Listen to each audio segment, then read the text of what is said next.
आज मैं आपको उस अपमान का अनुभव कराऊंगा। आपकी पूरी सेना और महारथियों के समक्ष आपका वस्त्राहरण करूंगा और कोई कुछ नहीं कर पाएगा।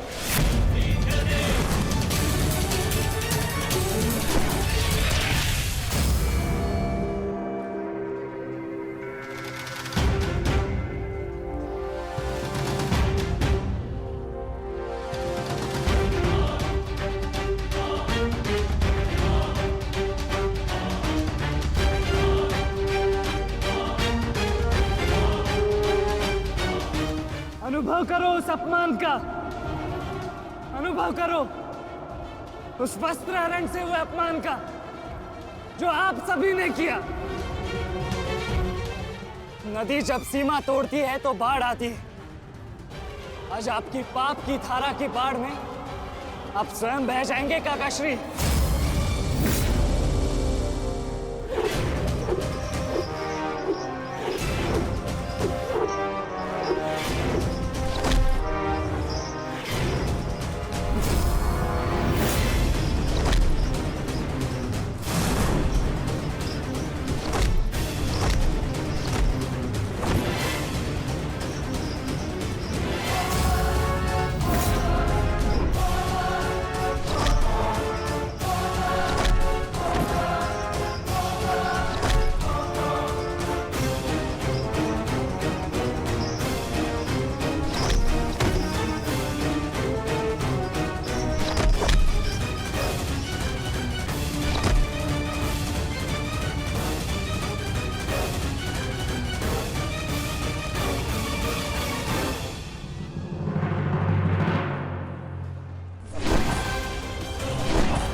आप अपनी शक्ति व्यर्थ कर रहे हैं आचार्य।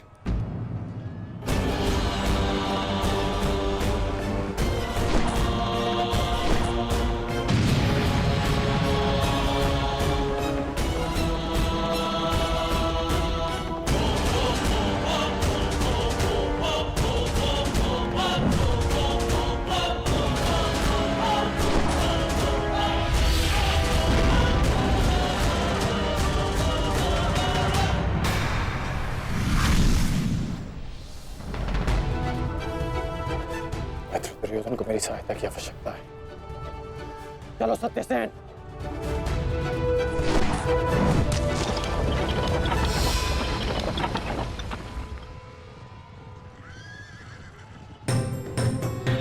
कहां चले अंगराज? मैं जानता हूं कि तुम्हारे मित्र पे आए संकट का संदेश तुम्हें मिल चुका है, परंतु मैं तुम्हें जाने नहीं दे सकता।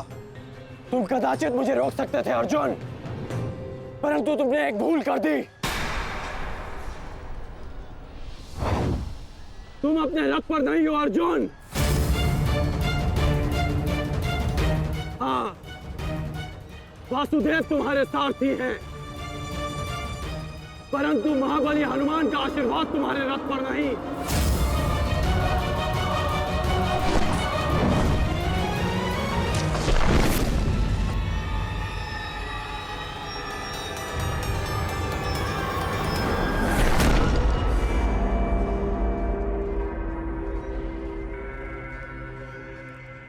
चलो।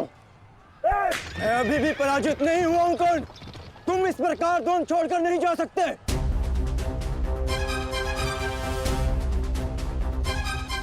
तुम युद्ध के नियम भूल रहे हो अर्जुन। युद्ध का नियम है कि महारथी ही महारथी के साथ द्वंद्व कर सकता है, और तुम रथ विहीन हो, इसलिए मैं तुम्हारे साथ द्वंद्व नहीं कर सकता। पहले अपने रथ का पहिया सुधारो, फिर आकर मुझे युद्ध का आह्वान देना, क्योंकि परशुराम शिष्य कर्ण नियम तोड़कर युद्ध नहीं करेगा।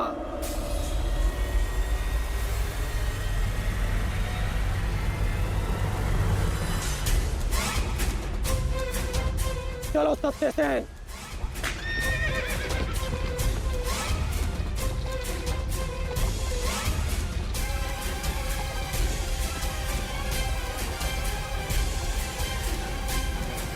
अब समझे पार्थ कि मैं कर्ण की प्रशंसा क्यों करता हूं।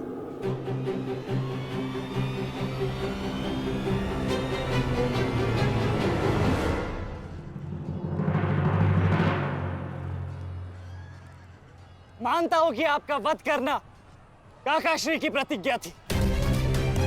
उनकी प्रतिज्ञा को भंग करने का दंड मैं सह लूंगा, परंतु आज अपनी माता के अपमान का दंड मैं आपको अवश्य दूंगा।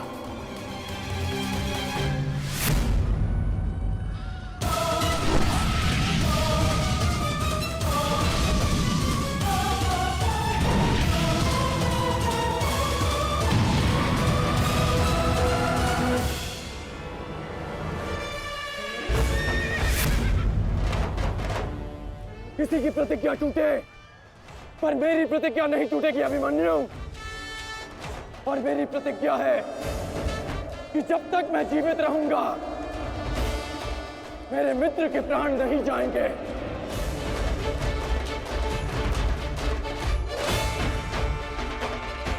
यदि जीवित रहना चाहते हो तो पीछे हट जाओ अभिमन्यु।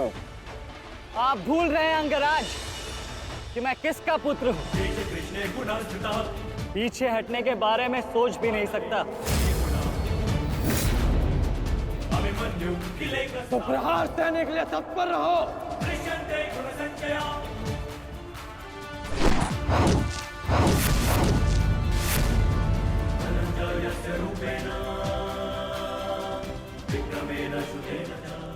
ये मेरे लिए पर्याप्त नहीं अंगराज।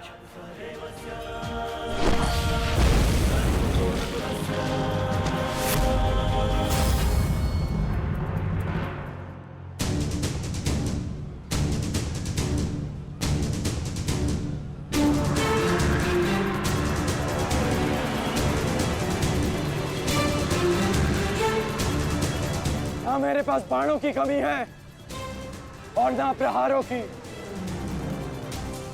ये अंतिम अवसर है अभिमन्यु, लौट जाओ।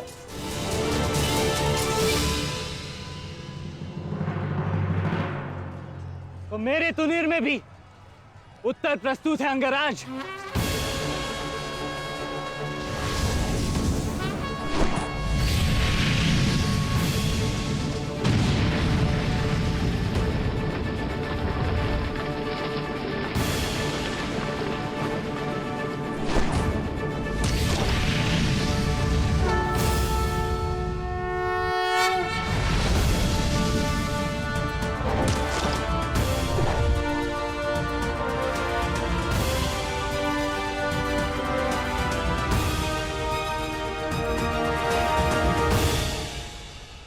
मैं तुम्हारा सामर्थ्य स्वीकारता हूं। तुम्हें कुशल योद्धा हो अभिमन्यु, किंतु कुशल होने के साथ साथ बुद्धिमान होना भी आवश्यक है। लौट जाओ।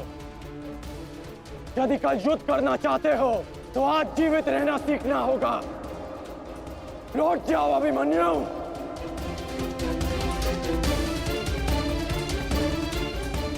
एक योद्धा के लिए आज या कल नहीं होता अंगराज। उसके लिए केवल वो ही पल होता है जिसमें वो मृत्यु के सामने खड़ा होता है। एक वीर योद्धा से सुना था मैं, हे मृत्यु, तैयार यदि तू आने को प्रसन्न मुखा। द्वार खुला है, तेरा स्वागत प्रसन्न मुखा।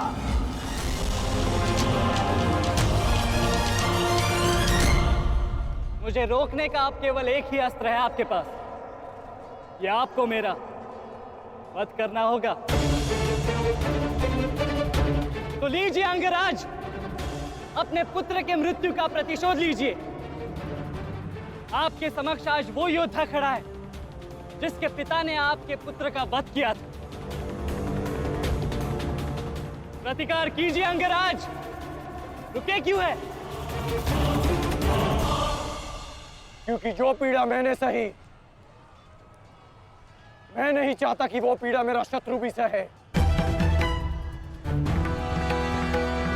कृष्ण ने अपना विकल्प स्वयं चुना था। वो रणभूमि छोड़कर जा सकता था, परंतु उसने मृत्यु चुनी। गर्व है मुझे तुम जैसे युवा योद्धाओं पर, जो अपना कर्तव्य पूर्ण करने के लिए सदैव तत्पर रहते हैं। मैं जानता हूं कि तुम पीछे नहीं हटने वाले अभिमन्यु, परंतु मुझे भी अपना कर्तव्य पूर्ण करना है।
तुम्हें देखकर मुझे अपना बचपन स्मरण हो रहा है।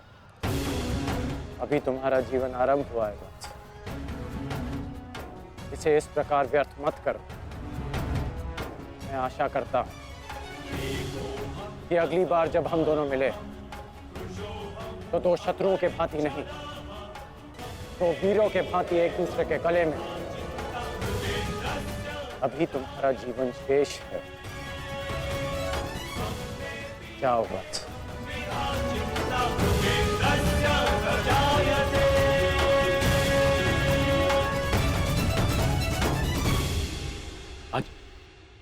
आज कौरवों की विजय हुई है गांधारी।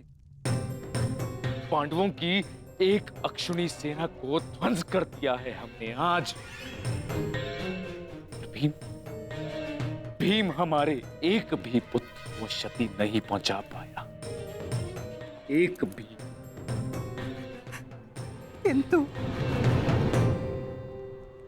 किंतु दुर्योधन का क्या महाराज?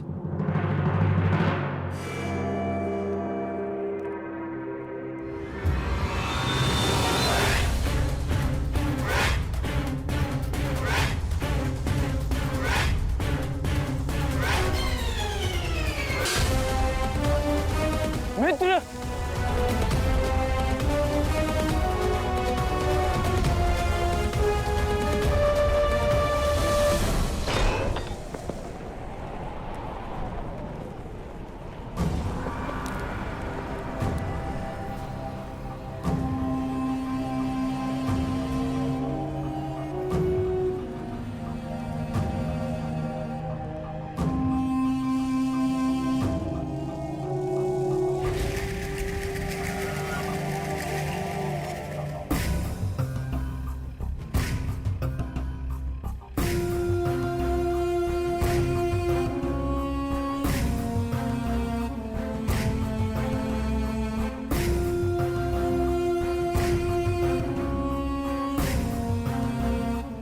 आज मैं आपको उस अपमान का अनुभव कराऊंगा। आपकी पूरी सेना और महारथियों के समक्ष आपका वस्त्राहरण करूंगा। परंतु आज अपनी माता के अपमान का दंड मैं आपको अवश्य दूंगा।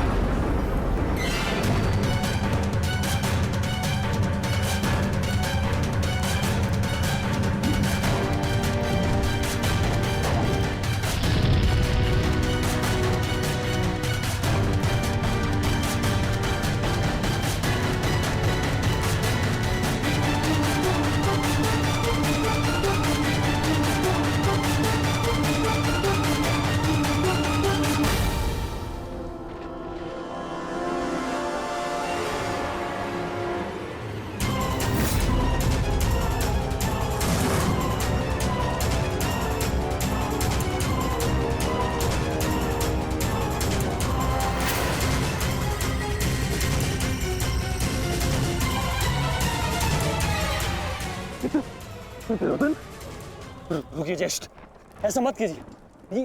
ये क्या कर रहे हैं आप? दुर्योधन, दुर्योधन, ये सब कुछ क्या है? आज के इस युद्ध में हमें विजय मिली है, फिर ये सब कुछ क्यों कर रहे हो तुम? ऐसी विजय जो अपमान की थाली में सजा कर मिले, ऐसी ही विजय से श्रेयस्कर है कि मृत्यु को पालूं। नहीं। मेरे जीवन में कभी मेरा इतना अपमान नहीं हुआ है। अब इस जीवन का और कोई मूल्य नहीं। मैंने ये युद्ध संपत्ति के लिए नहीं, अपने हट, अपने सम्मान के लिए बुलाई थी। अब जब सम्मान ही नहीं रहा तो इस विजय का मैं क्या करूंगा? मेरी सेना के सामने विश्व के महानतम योद्धाओं के रहते वो 16 वर्ष का बालक मेरे वस्त्र हरण कर गया और चेतावनी देकर गया है कि युद्ध में जब भी मिलेगा पुनः यही दोहराएगा। अब ये वस्त्र हरित दुर्योधन सम्राट बन भी गया। कैसे अपनी सेना से, अपनी प्रजा से आंख मिला पाऊंगा मैं? इस लज्जा के साथ मैं अब जीवित नहीं रह सकता। नहीं दुर्योधन, देखो अपने क्रोध पर काबू पाओ। देखो विजय हमारे निकट है दुर्योधन, मानो मेरी बात। छोड़िए मुझे मामाश्री, छोड़िए मुझे, अन्यथा इस अग्नि में मैं अपने आप से पहले आपकी आहुति दे दूंगा। छोड़िए मुझे। नहीं। छोड़िए। छोड़िए मुझे।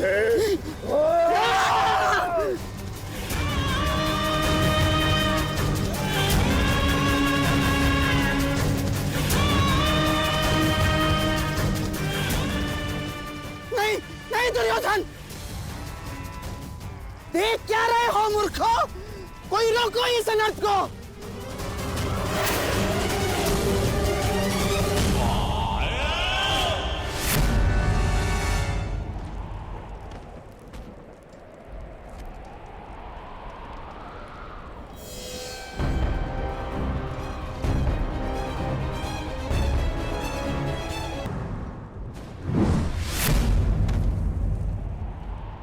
ठहर जाओ मित्र। नहीं, अब नहीं।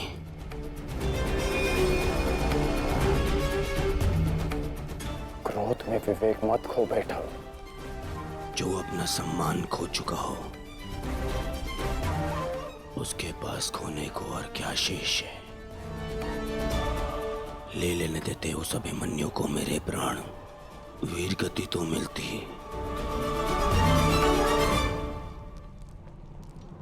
सारी सेना के सामने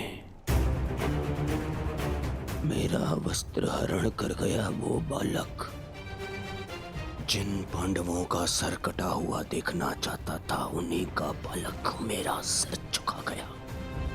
संसार के सारे योद्धा देखते रह गए और वो बालक मुझे अपने बाणों के चक्र में फंसा गया। मैं ये अपमान सहन नहीं कर सकता। क्या करूंगा जीवित रह गए जब संसार के सामने शीश उठाकर चल भी नहीं सकता मैं। इसीलिए अब मैं अग्नि स्नान करूंगा।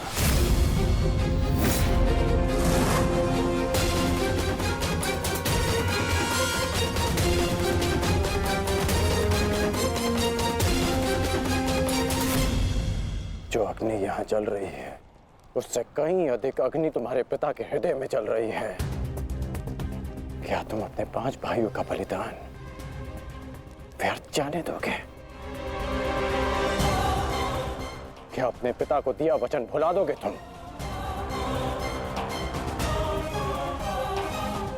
अपने चारों ओर देखो मित्र, क्या ये सब व्यर्थी अपने प्राणों के साथ खेल रहे हैं?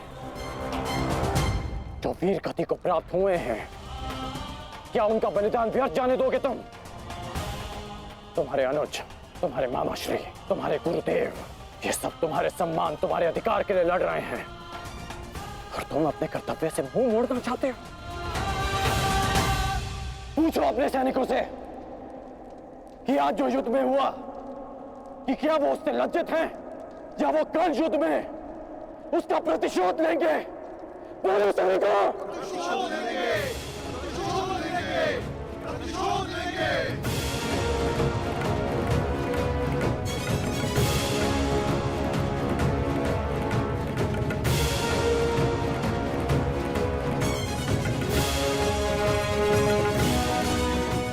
इन सैनिकों का सम्मान मेरे मन में लगी अग्नि को बुझा नहीं सकता मित्र। मैं तुम्हारे लिए सदैव प्रस्तुत हूं मित्र। आदेश दो मुझे, आदेश दो कि क्या चाहिए तुम्हें। तुम्हारी पीड़ा को शांत करने की औषधि क्या है मित्र? बताओ मुझे। मुझे